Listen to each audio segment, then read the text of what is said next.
to get Mike in yet.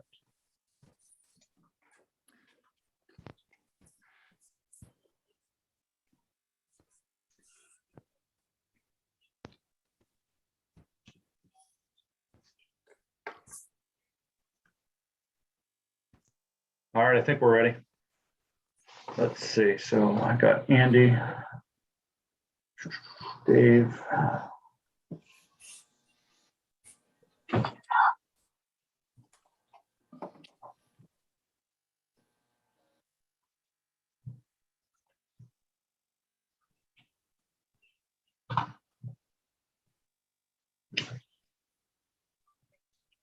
All right, Andy, I think whenever you're ready, we got a quorum. Okay. Good morning, everybody. Aaron, you've already done a roll call? Yeah, I mean, I can run through it right now. I have Andy, Rich, PJ, Angela, Liz, David, myself, and then some people in the attendees, Mike Higgins, Aaron Carey, Steve Yerkowitz. Okay. Mike Lavery. Has everybody had the opportunity to review the minutes from last meeting? Do I have a motion to approve? So moved. Second. All in favor? Aye. Aye.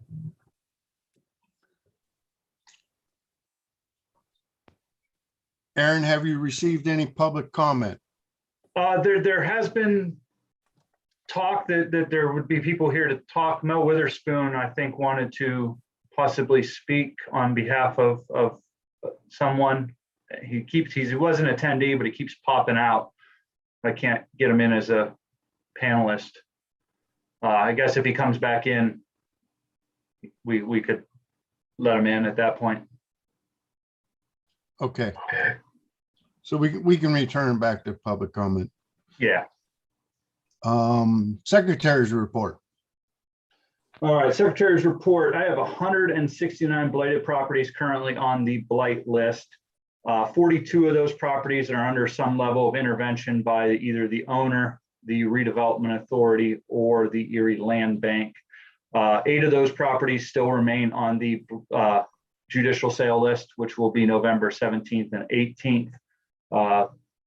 The Erie Land Bank is looking to acquire some of those properties off the judicial tax sale, utilizing the powers that they have to acquire those as an option prior to sale. Some of those will be the blighted properties that are identified on that list. That is my report. Okay, thank you. Have we received any correspondence? No. Can't hear anything. Can you hear me, Liz? I hate this. Liz, can you hear me?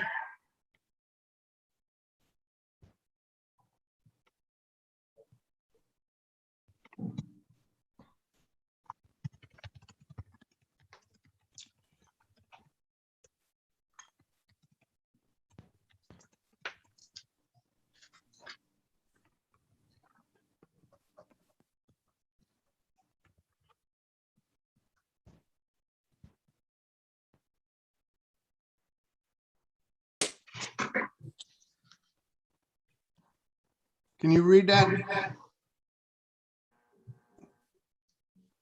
Liz?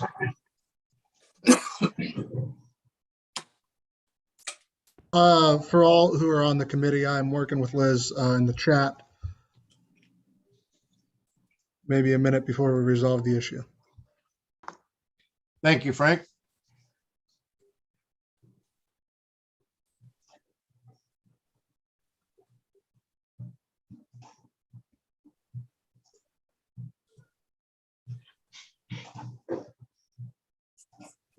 Hold on, Kathy. Oh, she coming in? Kathy, can you hear us? Coming in. There, you're in finally. All right.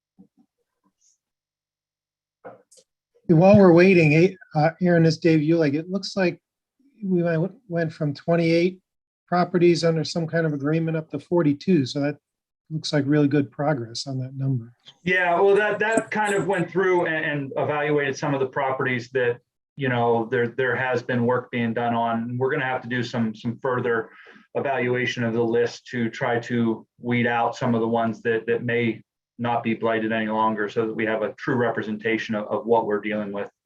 And as we move forward with getting more on, it's gonna be imperative that we get some of those older ones off that are no longer or should no longer be designated blighted.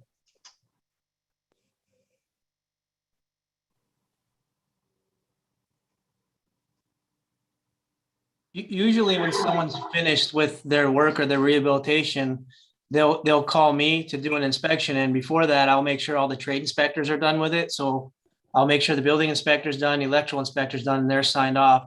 And then I'll go look at it and then I'll present it to the board for blight rescind. If I never get called, then I just assume they're not finished with their work. So we're gonna have to go through that list and I guess be proactive to see what we can and can't get off of there.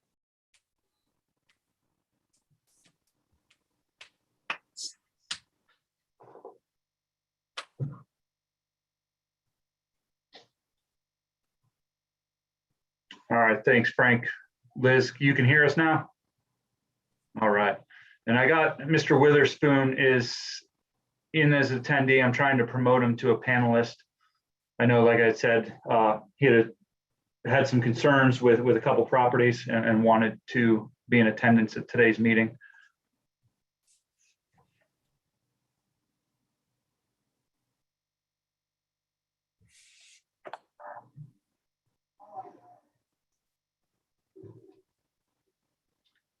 All right, Andy, I guess Councilman Witherspoon is in as a panelist now. If we, wanted to go back to public comment, see if there was anything there. Liz, can you hear us now? Yeah, I can hear. Yeah. All right. Okay, if we want to return back to public comment, Mr. Witherspoon, you have some comments? Can you hear me? Yes, sir. Okay, had a little problem getting on this morning. My concern was the property on Downing owned by Mr. Crenshaw. And I did view that area, and that's an area where I guess he lives maybe a few blocks away, 2 or 3, plus he has built homes in that area. And I know he plans on rehabilitating that particular property. And I didn't understand why it was considered blighted when he had plans to rebuild or redo that property.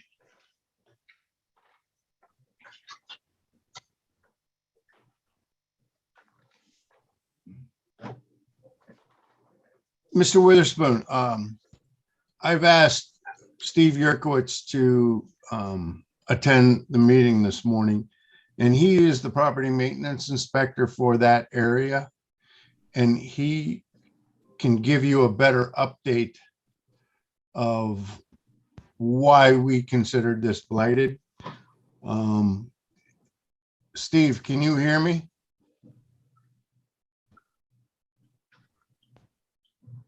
I can hear you, Andy. Can you give Mr. Witherspoon kind of an overview of what we've been dealing with this property and for how long? Yes, sir. I've been dealing with this property since 2015. I've sent him, let me see, about 8 different notices on this property. The kids keep breaking into the property. I keep asking them to board and seal it. And since 2015, I've been hearing from Mr. Crenshaw that he is getting a grant to rehab this property and use it to help train kids in the trades. I actually spoke to him again about this in, I believe it was January of this year.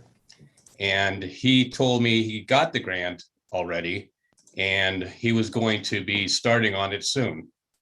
And there's been no progress made. There was actually a large pile of junk and debris in that driveway for about 2 years.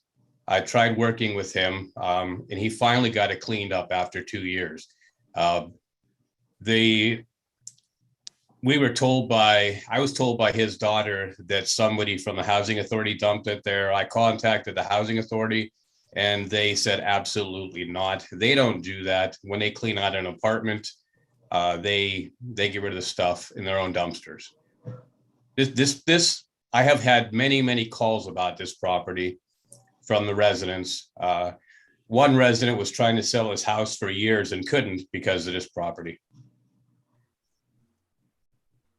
There was a fire in this property before I started as a code enforcement officer, and nothing has been done to rehab the property.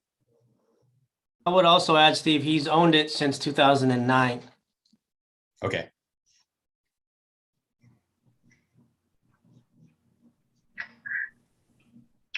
Thank you very much.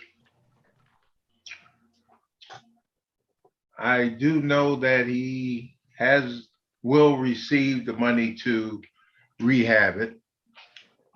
And I think it's in the courts now, am I correct? That is correct. Okay. So it will be up to the judge and not the Blighted Property Committee at this point? Yeah, he filed preliminary objections. We're still awaiting the October 4th ruling on the outcome of those preliminary objections. The condemnation action from the redevelopment authority is still filed in the court. Mr. Crenshaw did address the redevelopment authority board on Monday to request us to relinquish the condemnation action against the property. The board had requested additional information, and that will be placed on the agenda for the November 8th redevelopment authority meeting for them to review that information and make a decision on that. Okay. Thank you very much.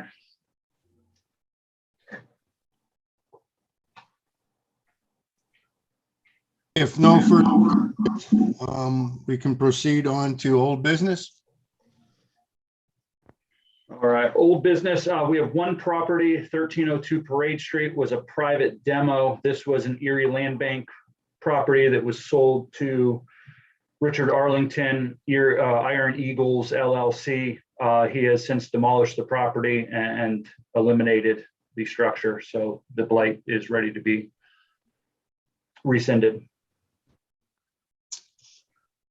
Do I have a motion to rescind?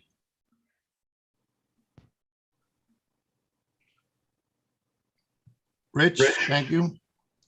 Aaron, second? Yeah. All in favor? Aye. Aye.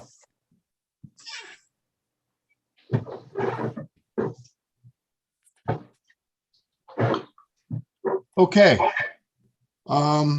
Moving on to new business. Mr. Laverty, the floor is yours. Morning, everyone. So I have 7 for you this month. First up, we have 625, 627 East 11th. There's 2 neighboring properties here that we're going to go over that have been sitting for quite a while. This is, let's see, an abandoned property. It looks like it was another stop and start. Like someone started work on this and then left it. I think this is the one. I think this is the out of town owner one. Let me double check on that. But there's broken windows in it. There's people dumping trash in the backyard. There's things ripped off the side of the wall. We've sent notices in 2018, in February 2018, in July of 18, in May of 19, and in October of 19. There was a quality of life ticket issued in September of 19, and a repair demo order issued in September of 21. And none of them were responded to. The water has been off since April 6th of 2020, and there's no electric. The electric meter's been pulled.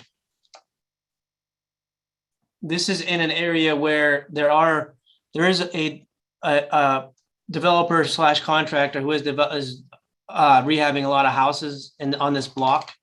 And they brought that to these next two houses to our attention.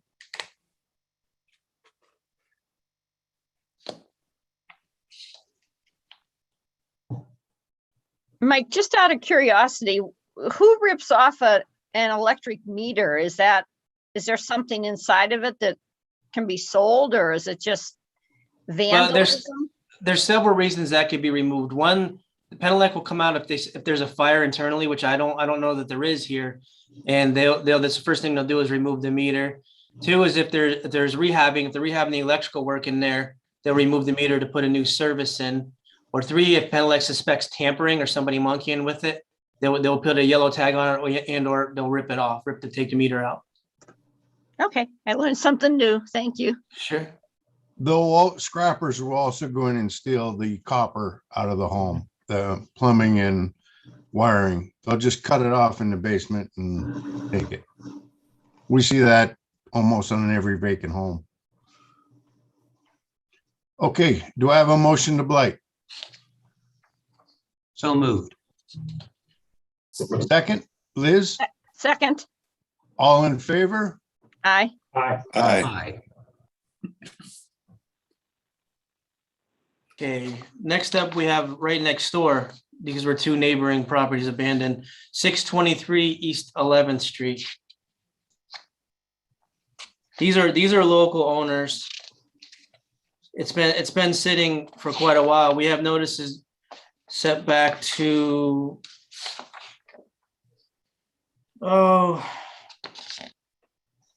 we started in February of 2018, and then we've sent another notice in October of 19, and a notice this August of 21, two notices this August of 21, one for the grass and weeds, one for the exterior violations.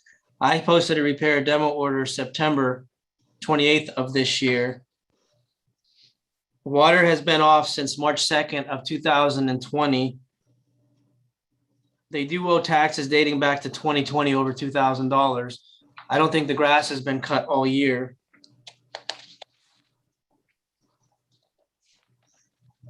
And it's in the same area, like I said, where they're trying to rehab and develop this block.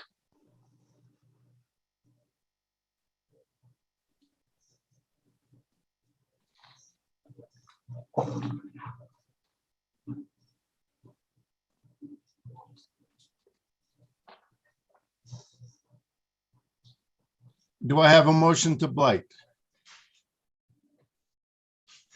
I'll move. I'll move. Angela and Dave, thank you. All in favor to blight? Aye. Aye. Aye. So both of those two properties were vacant. Also, I should have probably noticed they have been vacant for some time. This next one, 1618 Chestnut, is occupied, but we're not sure it's authorized occupancy. This one has a long history with Erie Police Department, and we actually have the Erie Fire Department there this morning because something was smoldering in the backyard. It is a trash collector, a junk heap, tons of junk and debris. Erie Police Department was just there last week and pulled out an overdose, and they revived them and they're okay. But this isn't the first time they pulled several overdoses out of this property. There's multiple people living in there. No one will speak to me to tell who the owner is. Bud Pilatus has had the owner in court twice. And the second time, he has a hearing this morning, actually, that's with her. And the last time he spoke to her, she said she just doesn't care. She doesn't care who lives there. She doesn't want anything to do with the house. She's not going to do anything. There's a long case history with this one. Even though it is occupied, the utilities are on, but they do owe back taxes to 2020 at over $1,700. There's several police reports with this. We've sent notices out in April of 2018. That's the backyard where Bud saw smoldering this morning. So we called the Erie Fire Department in to check it out just to make sure, because that could go up quickly. And the neighboring houses are very close. We've sent notices out in April of 18, March of 19, March of 21, September of 19, They were cited in 18, found guilty, $300, said they were going to clean up the property. Cited in 19, found guilty, $300, said they were going to clean up the property. Cited in December at the end of 19, and they were awarded a continuance because they were going to clean up the property. And these continuances lasted 3 times. They had 3 different hearings after this. In each one, they were giving a continuance because they had plans to rehab and clean up the property. And then they were cited again in July, and they were a no-show, found guilty. And we cited them again just a couple of weeks ago. And Bud Pilatus is at court, is in the hearing with that property right now. We don't think the person's going to show up, the owner. They're basically kind of walking away from the property, but it is still occupied, which may or may not be squatters.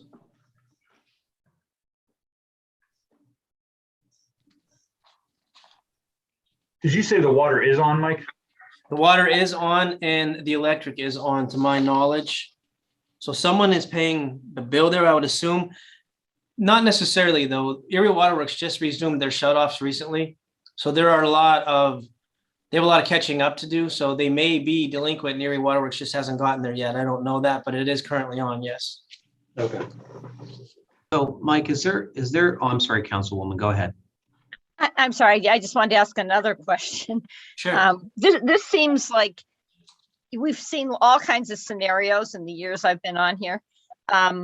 When you said the owner doesn't seem to care, is she getting like kickbacks from renters or I know you don't know, but the whole thing just seems really odd.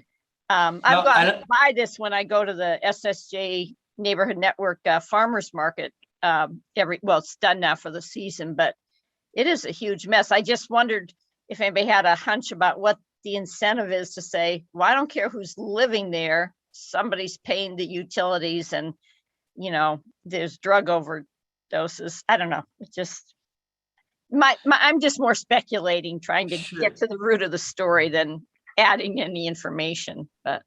I'm not even sure they are renters. There's another property with a similar situation I'm going to present. I just think they might just be paying the bill. I don't know how or what's going on there, but I don't think the homeowner lives there, and we can't tell who is or isn't a resident there. We try to stop and talk to people, and the people there's almost always someone there, either on the porch or inside, and they either just turn around and walk away from us, ignore us, or they just won't talk to us, or they'll just stand there and stare at us while we're talking to them and asking questions. They're very non-responsive. Have you tried asking a police officer to go with you on this one particular case? They can't walk away from the police officer. The police have been there, not with me. They've been there when they're called from the other neighbors, and they've been there for overdoses and ambulance calls. I asked for the reports from the EPD, but I didn't receive them yet to get the specifics of why they were there recently. Sometimes it takes them a little while to get that paperwork up to us. But I have not gone there with a police officer directly. I can do that. We can give that a shot. So Mike, I have a question, but I don't know who it can be directed to specifically, but this is clearly a public safety hazard, not only for the people that are using it for nefarious purposes, but also for our first responders that are going there. So is there anything else that we can do as a committee or as a city to get those folks out of there, or to, because this is clearly dangerous. So I don't know if that's necessarily for this committee to decide, but I don't know if there's anything the city can do or anything like that to keep this from happening. We had a situation like this on 9th and Ash where the property was declared uninhabitable. It was declared blighted. We took them to the district justice. The district justice told the woman that she had to move her and her son out of the house because it was unsafe. And then she just said no and refused to move. So we don't have anyone within the city that can physically evict somebody. I think that would have to happen at the state level. And I'm not aware of how that works because I haven't gotten them to do it yet. We do have the ability to evict, but judges do not like to remove people from their castle.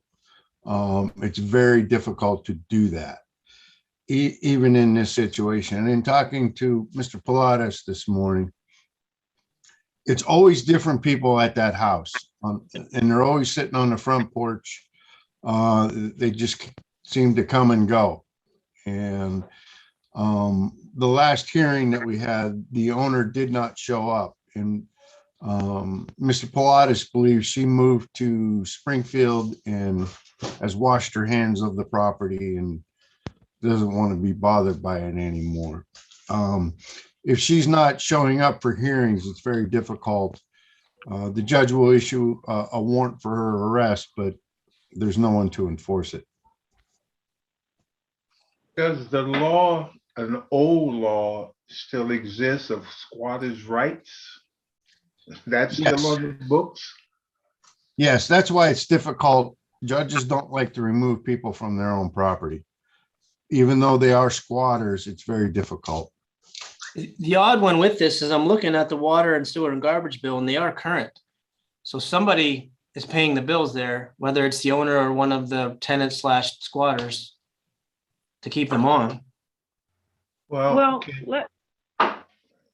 sorry, Mel, I was gonna ask, I mean, if this proceeds and we blight the property and then eventually the redevelopment authority could condemn it, you could condemn a property, Aaron, that's occupied.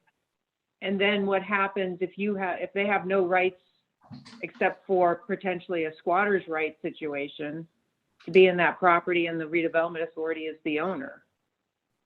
The authority can only file condemnation action against a vacant property or a property where it has been determined that it is unauthorized occupancy, where we were to validate that the owner did not give them permission to reside in the property. There is no lease. The owner has somewhere on record stated that she has no knowledge of who lives in the property. Then we could consider that unauthorized occupancy. Okay, Which would so that allow us could be, yeah, that would be the situation eventually for this Yes. property. One of, how many do we have on the blighted property list now? 100? I don't know the number. Yeah, 169. Yeah. 169, so it gets, what about though, you had mentioned, Mike, that something was in the backyard smoldering. I mean, as far as, I know for that property on, what was it, West 32nd, the city went on got a court order to go on the property and at least clear out the debris off the property, and then they placed a lien. And that may have to come to this. Another avenue I was thinking about is if we deem it unsafe, I believe we can file with Penelec to have the power cut. If it's not on legally, it's an unsafe property. I think our electrical inspector has done that in the past. And that may chase people out of there. Right, and just for everyone, as we've talked in the past, as a committee, we are declaring properties, you're voting on their eligibility of blighted based upon one of the 9 factors being at the property, which Mike has, noted as its physical condition, it's dilapidated, unsafe, sanitary, it's a fire hazard, so it certainly meets the qualifications under the urban redevelopment law to be declared blighted by the committee. Well, on that note, Aaron, I move to blight. Second. I'll second that. Rich, thank you. All in favor to blight? Aye. Aye. Just one question on that particular property. Who's at fault if it catches on fire and the individual or the family perish in the fire? Now, the committee has done what they supposed to do, but someone will be sued. Would it be the city? Would it be the committee? Would it be redevelopment?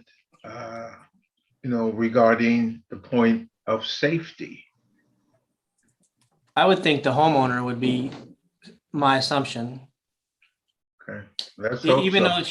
though she's not there, not living there, she's still responsible for it because it's still in her name, would be my point of view. Yeah. I hope so, not us. Thank you. You're muted, Andy.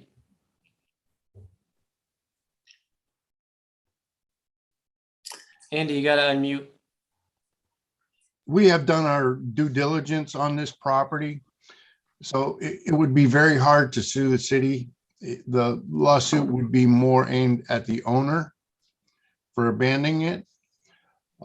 If we had turned our back on it, then we could be liable, but we clearly have not on this property. We've been chasing it and had her in court several times, and now we're trying to blight it. So it would be very difficult to hold the city or the redevelopment authority liable for this. The case history on this goes far beyond what I have noted in this report. I just didn't have enough room to put it on. We've worked on this property for quite some time, and a lot has been done with it with 2 different property maintenance inspectors. Thank you very much.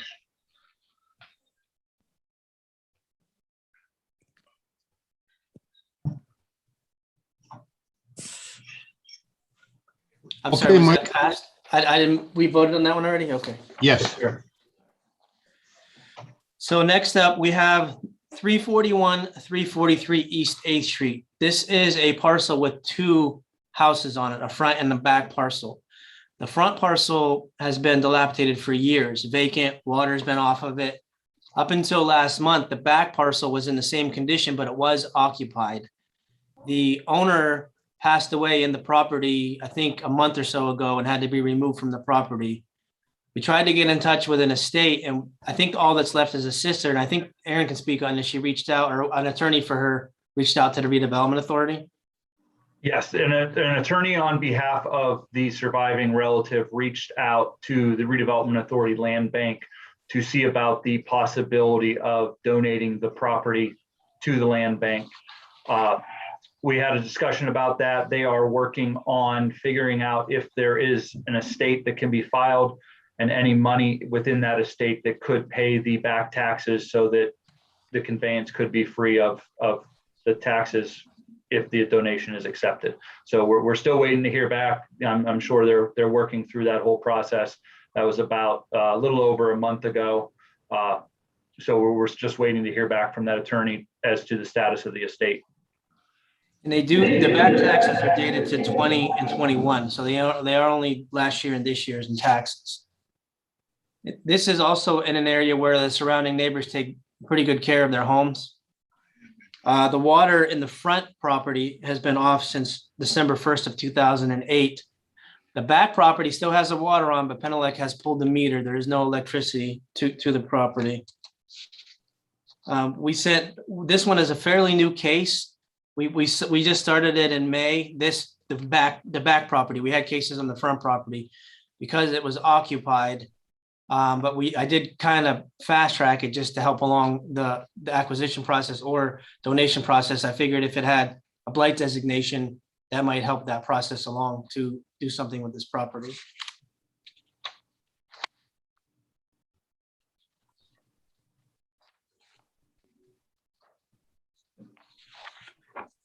This right behind Krause's hardware store off of Parade Street.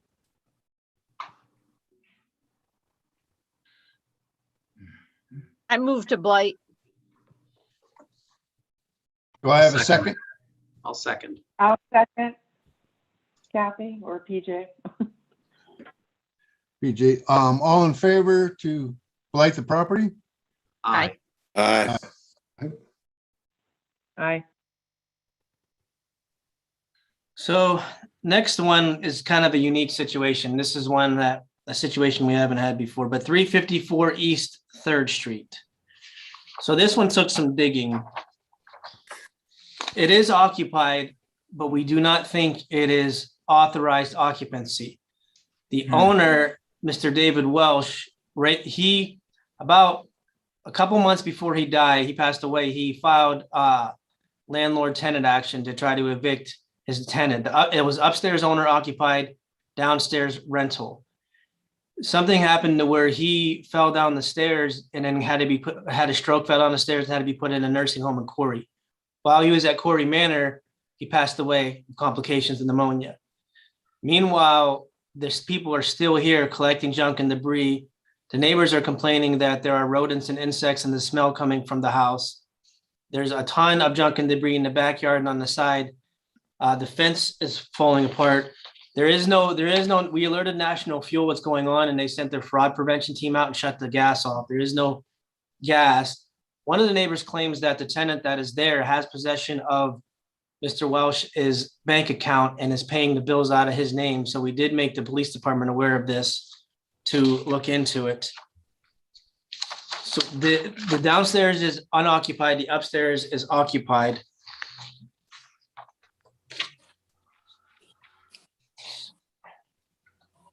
There are taxes owed back to 2020 and this year. The water is on, but there is a delinquent amount of $121 for the water and $1,491 for the sewer and garbage. So I have alerted the water that the person on these accounts is deceased, and they are going to look into shutting it off as well and forcing the occupant to provide proof that he has the rights to be there. We have this one, we had problems with this even when the current owner was alive. This one, we sent notices out in November of 2018, September of 2019, June of this year, twice. And then a repair demo order was issued August of this year.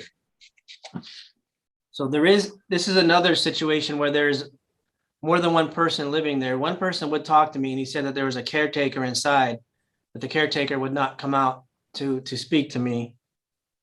There's something suspicious going on in this property.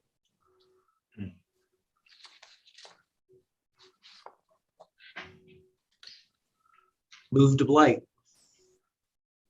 I'll second. Second. Rich, PJ, all in favor? Aye. Aye.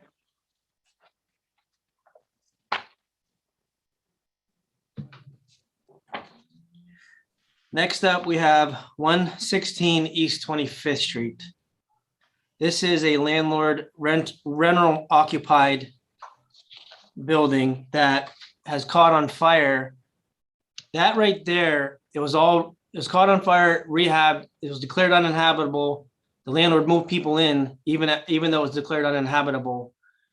We told her she needed a building inspection. She covered all that up with siding. Our building inspector never saw what's behind there. She came in and got a building permit after the fact. So we don't know, there was no framing inspection done. We don't know what's behind that, if any of those studs were repaired or anything. She took out a permit for an interior fire renovation, but when our inspector got there, all of that stuff was already covered.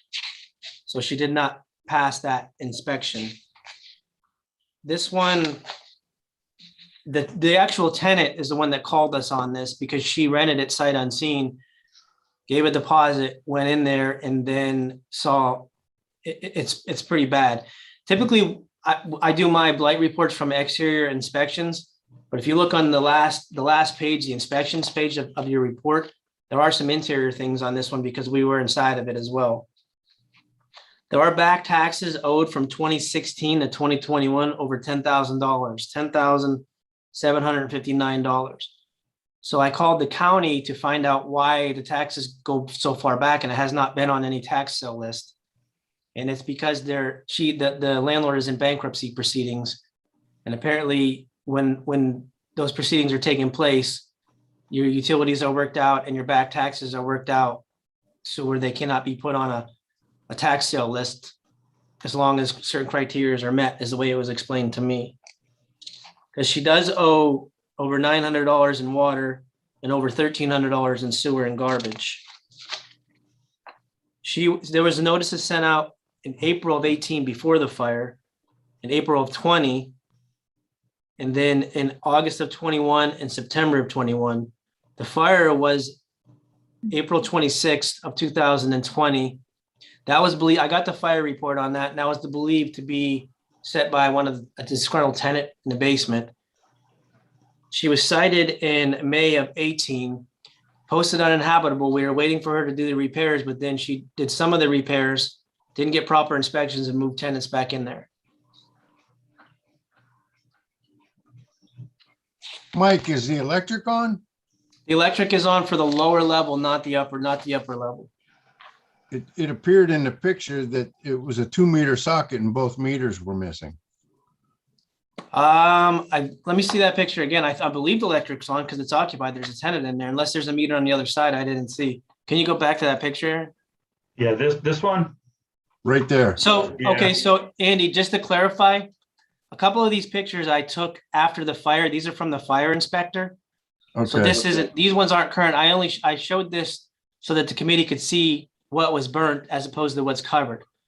So that's not what it currently looks like. That's right after the fire. Now, if you go to the most recent pictures, see how that's all covered? I yeah. was just trying to show what she covered up, but there is currently power onto the lower level. Mike, what happened to that tenant who called you? Who rented it sight unseen? Did the person actually move in, or did they? She moved in and she's still there. And I guess she was getting some assistance from GCAC. So this landlord received, a good amount of money for deposit in first month's rent from GCAC. And then she moved in and saw how bad it was. So she called us, asked us to post it uninhabitable so that she could go back to GCAC and maybe they could help her get some of her money back. So we went and saw the condition what is in and posted it uninhabitable. And we're waiting to hear back from the landlord. But to my knowledge, she's still living there because she doesn't have anywhere else to go. Wow.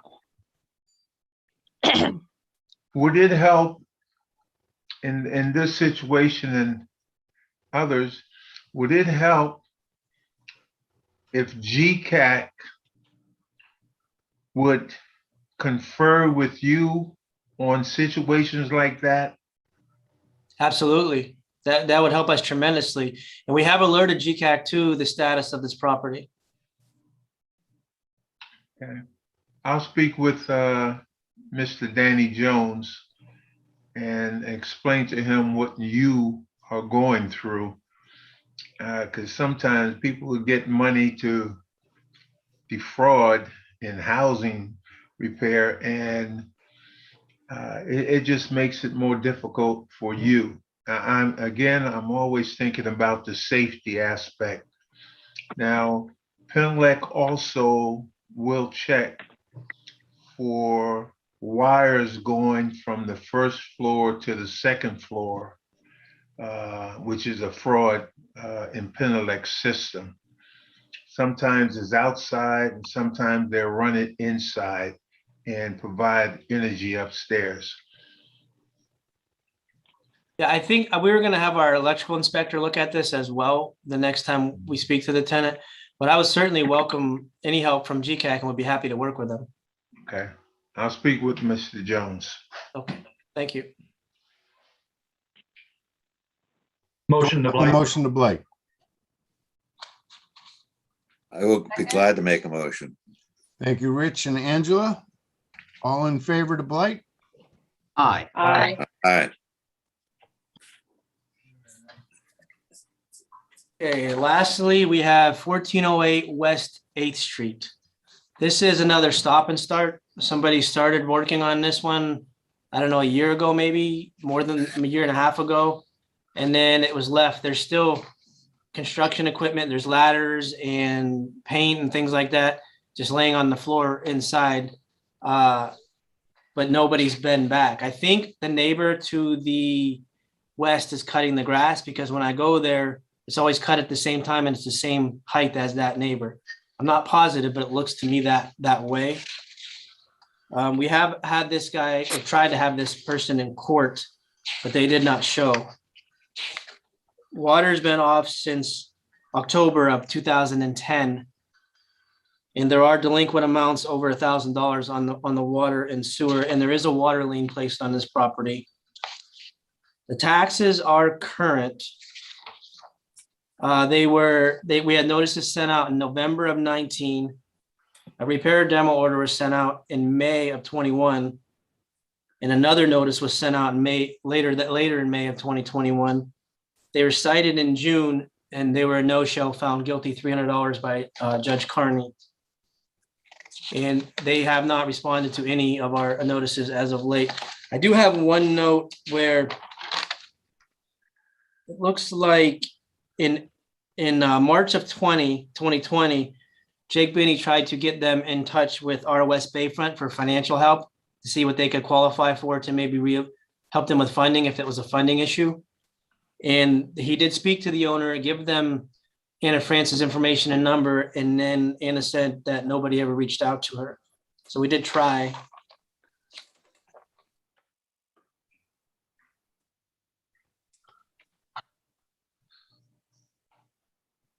Will I have a motion to Blight?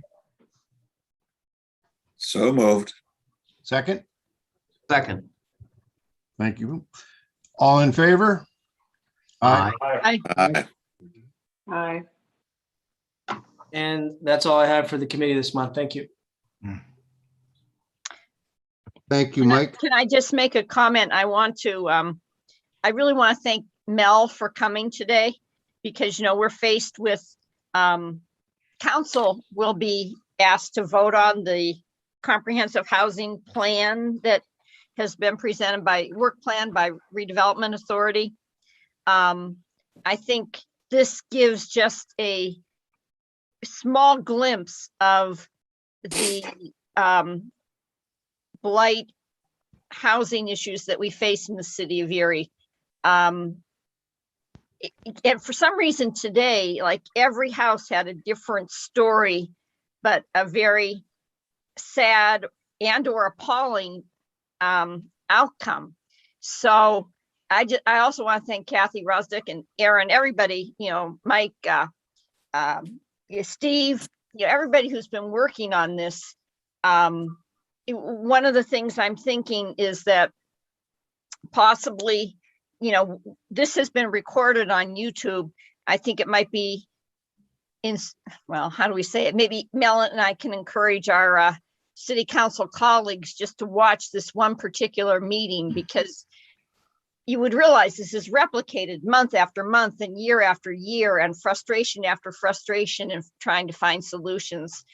And in many cases, it goes beyond blight. We're talking about somebody who had to get housing help, rents a place sight unseen, and you're trying to imagine yourself having to live in those kind of circumstances. So anyhow, I guess this is just a big thank you and shout out to everybody who's been working so hard to catalog these problems and actually try to find solutions. So I would like to chime in and let you know, if you don't know, Liz reports in detail to us. And I had no idea what this committee goes through until today. And my concern was with Mr. Crenshaw. And I will speak to Mr. Crenshaw. And regarding that particular property, I belong to another organization that if he can speak with the judge, we will give him probably around 30 or 40,000 to fix that particular property up. But it's in the courts, and whatever the judge say, that's what it's going to be. But I have not been in a meeting like this with details specific in a long, long time. And this organization, this group, I appreciate you. I'll listen, and I'll hear Liz more carefully when she speaks on your behalf. You did an outstanding job. Thank you very much for inviting me. Thank you. Thank you. Thank you.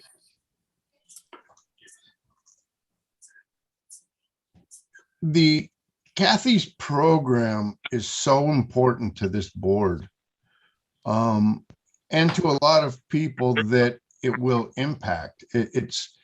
We kind of call them the in-betweeners. It's the folks that don't have the money to put a roof on that this program will benefit.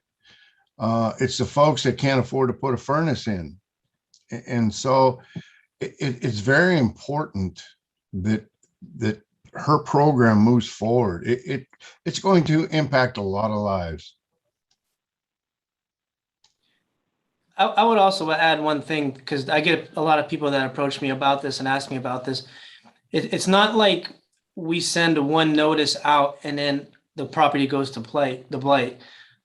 Some people think that a lot of these properties, when I present them, usually they have a long case history, and our property maintenance officers have done everything in their power to get these issues corrected, or to help the person, or to cite the person before it comes to me. And then I basically just take the ball and continue all the work that they've put in.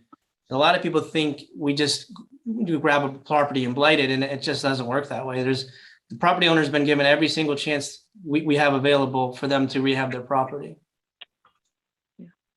And I just want to chime in too. It's not my plan. I appreciate that, Andy. This is a plan that has been well vetted and supported by the neighborhood groups. The redevelopment authority is the one who's advocating for the funding. And I think one of the most important pieces of the plan is that it's working the issue of blight from both ends. Most of the funding is designed to stop the blight from happening, to stop the properties from getting so far gone that the owner has to walk away from them, or the senior can't afford to live in it anymore. So we're focused much more on that, but there's still a lot of funding for blight, because we know there's too much already in the inventory. There's too much sitting out there waiting for someone, and it inevitably falls to the city to do something about. So I appreciate those comments, but just wanted to clarify, it's mostly to try to help the people stay in the homes longer and maintain them. Well, I do know that the name that was given to myself and Liz and Mr. Keys is the Council of Three. It sounded like a gang to me, but like the Three Amigos used to be. And we're going to look at that. I think that's coming up shortly. And I'm glad I'm here, because I've received a different aspect of the request from the redevelopment authority. And now I have something to weigh against that. And it's going to be interesting. It's going to be interesting.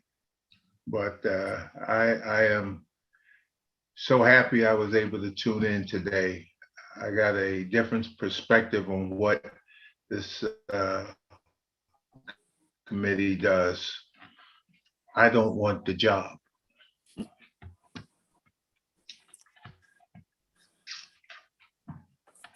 Very good. I appreciate it. Thank you. Thank you for attending. If there's no further comment, I thank everybody for their time this morning. And do I have a motion to adjourn? So moved. PJ and Liz, thank you. All in favor? Aye.